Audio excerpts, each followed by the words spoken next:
The entire farm went silent when she dropped the first corn seed into the soil. Not because she was planting, because she was planting it upside down. The farmers standing behind her burst into laughter.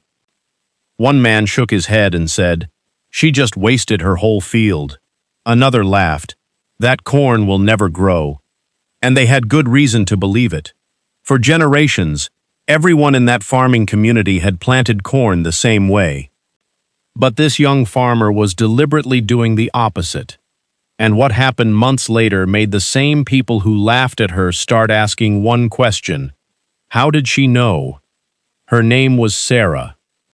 She had grown up around farms, but unlike the older farmers around her, Sarah was always searching for new ways to improve her crops. That year, she had a small field she could barely afford to lose. She had saved money for months to buy good quality corn seed. But before planting season began, Sarah noticed something that caught her attention. She discovered that corn kernels could develop roots from the embryo side of the seed, regardless of how the kernel was positioned in the soil. That made her wonder. What if the traditional way of planting wasn't always necessary? She began researching. She experimented with small trays of soil.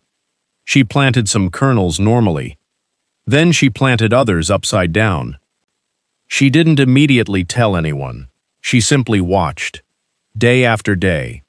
And something strange happened. The upside-down seeds still began developing roots. The young roots curved downward. The shoots found their way upward. The seedlings seemed to correct their own orientation. Sarah became convinced that the seed itself had a remarkable ability to respond to gravity. But she wasn't satisfied with a few experiments. She wanted to know what would happen in a real field, so she decided to test it. Early one morning, Sarah walked into her field carrying a bucket of corn seeds. Several neighboring farmers were already working nearby. They watched as she knelt down.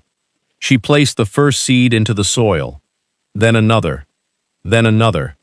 But instead of positioning the kernels the way they were accustomed to seeing, Sarah deliberately planted them in the opposite orientation.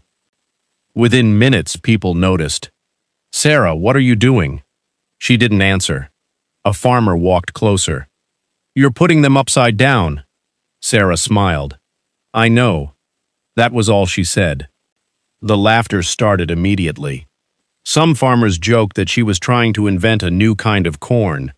Others told her she would have to replant everything. One man even offered to lend her seeds after her experiment failed. Sarah didn't argue. She simply continued planting. Row after row. Seed after seed. By sunset, her entire field had been planted.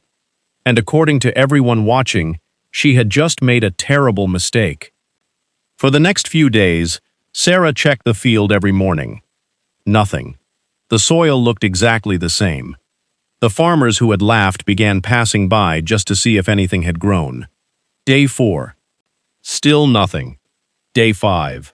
Nothing. By the 6th morning, Sarah started to worry. Had she been wrong? Had her small experiments misled her? Then, on the 7th morning, she noticed something. Tiny green shoots were breaking through the soil.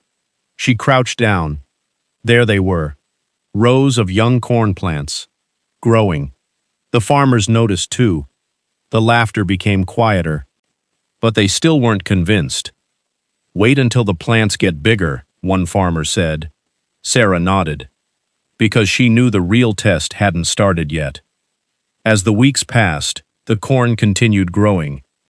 The roots had successfully redirected themselves downward. The shoots had pushed upward toward the sunlight. Sarah's experiment wasn't producing dead plants. It was producing a healthy crop. But then she noticed another difference. The soil in her field was holding moisture unusually well. Because Sarah had prepared the soil carefully before planting. She had added organic matter, avoided unnecessary disturbance, and maintained proper moisture. The upside-down planting wasn't some magical trick. The real lesson was much more interesting. The seed had its own natural ability to orient itself.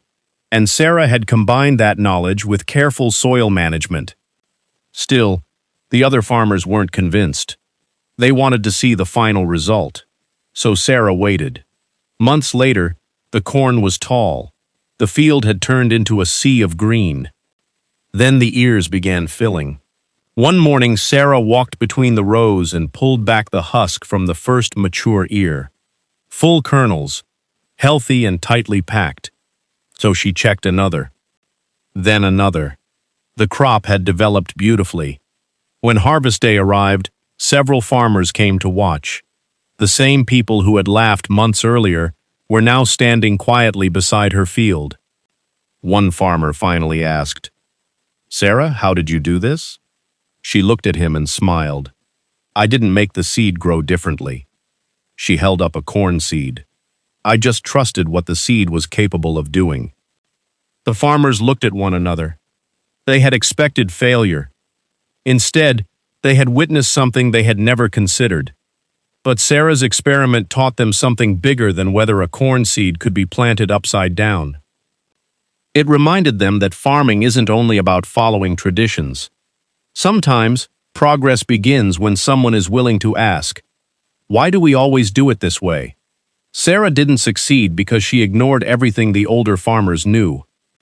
She succeeded because she studied, tested, observed, and refused to assume that one method was the only method.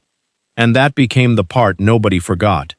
Because months earlier, they had laughed when she planted that first seed.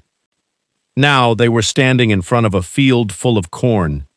And the farmer who had offered Sarah replacement seeds simply looked at the harvest and said, "Maybe we should have watched before we laughed."